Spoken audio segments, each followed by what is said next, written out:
श्री गोपाळ कृष्ण भगवान की जय। लीळा नंबर 269।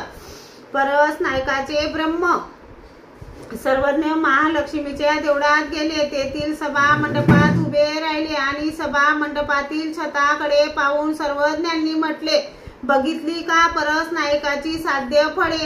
हो जी। यावर सर्वज्ञ म्हणाले, कोणी एक शुद्धार्थी देवळाशी ये तव चांदोबा आंबेया सारखे आंबे देखे, केळ्यासारखी केळे देखे, नारिळ्यासारखी नारिळे देखे, जांभुळासारखी जांभुळे देखे, तिये तोडूनी खावो बैसे तव सेने मातिया तोंड भरे। तसे देवतेचे विद्या साधन झाल्यानंतर त्याला देवतेची प्रतिमा आपल्या शरीरात दिसते।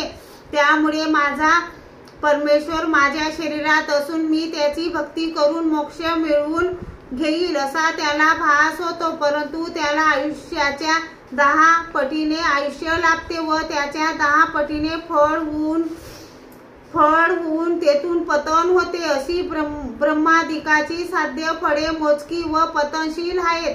आंबे स्थायी चैतन्य विश्व देवतेचे फळ, केळ त्याची भैरवाची फळे, नारळ स्थानी शेष्याची फळे, जांभूळ स्थानी ब्रह्मदिकाची फळे।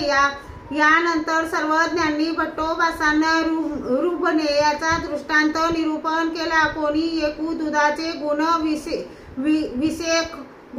गुणविषयक अनुमोदित होते। तेथो जातेंदू आला होता। तेने पुसिले, हा गा दूध ते कैसे? दूध ते पांढरे ते कैसे? पांढरे ते बडे या सारिके, बडे ते कैसे? बडे ते रुमने या सारिके, रुमने ते कैसे? रुभने ते येसे म्हणून हात वाकुडा करुनी दाविला। एकू दिसू तेने रुभने कोटा देखिले, तथा अंगणी देखिले हातू वाकुडा करुनी पाहिला। दूध ते हे म्हणून पेवो लागला।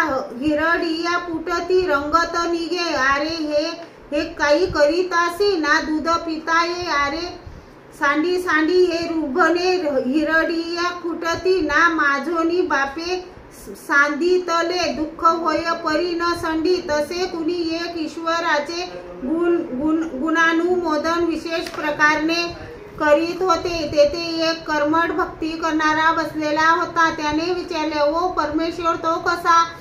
पुढील मनुष्याने सांगितले, ओ जसा कैलास वैकुंठाचा ब्रह्मा विष्णू महादेव ब्रह्मा तो कसा? अहो जसा अयोध्येचा राम। त्याने विचारले, राम कसा? मग त्याने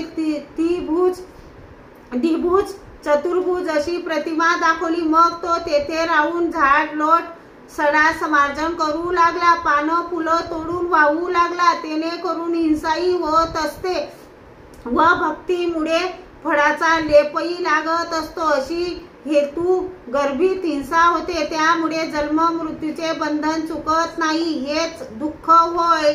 श्री गोपाळ कृष्ण भगवान की जय।